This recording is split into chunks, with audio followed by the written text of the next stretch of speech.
आम्ही गोंधळला जेवण आमच्यासोबत असं काय म्हणजे मला वाटलं नव्हतं. तर हा व्हिडिओ शेवटपर्यंत बघा मित्रांनो. तर नमस्कार मंडळी, कशा आहात तुम्ही? स्वागत आहे तुमच्या आजच्या नवीन ब्लॉगमध्ये. तर आज क्लासला थोडी लवकर सुरू झाली तर म्हणलं चला गोंधळला जाऊन येऊ, कारण आपल्याला थोडं काम होतं. मग बढियापैकी खेडे वगैरे घेऊन घेतला आणि हार पण घेऊन घेतला आणि म्हटलं आता पेट्रोल वगैरे पण भरायला लागते भाऊ गाडीमध्ये. छानपैकी पेट्रोल वगैरे भरला आणि आम्ही लागलो 4 जण. 420च्या स्पीडनं हायवेनं. गरमी इतकी लागत होती का काही समजत नव्हतं भाऊ. पूर्ण गमची बांधून होतं तरी खूप गरमी वाटत होती. मग आपण आलो मंदिरापाशी स्वामींच्या, कारण आज गुरुवार होता म्हणून आपल्याला जायचं होतं दर्शन करायला. मग बढिया मंदिरामध्ये गर्दी वगैरे नव्हती तर छानपैकी एकदम निवांत दर्शन झाले. मग म्हटलं थोड्या वेळ बसून जाऊ. मग बसून बढियापैकी एक सिनेमॅटिक व्हिडिओ काढून घेतला आपण तिथं.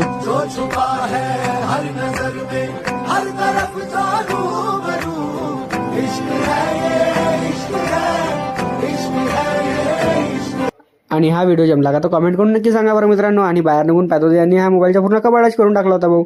मग म्हटलं चला रे, वेळ होता आपल्याला खूप. मग तिथून निघालो आणि आम्ही गोंद्याला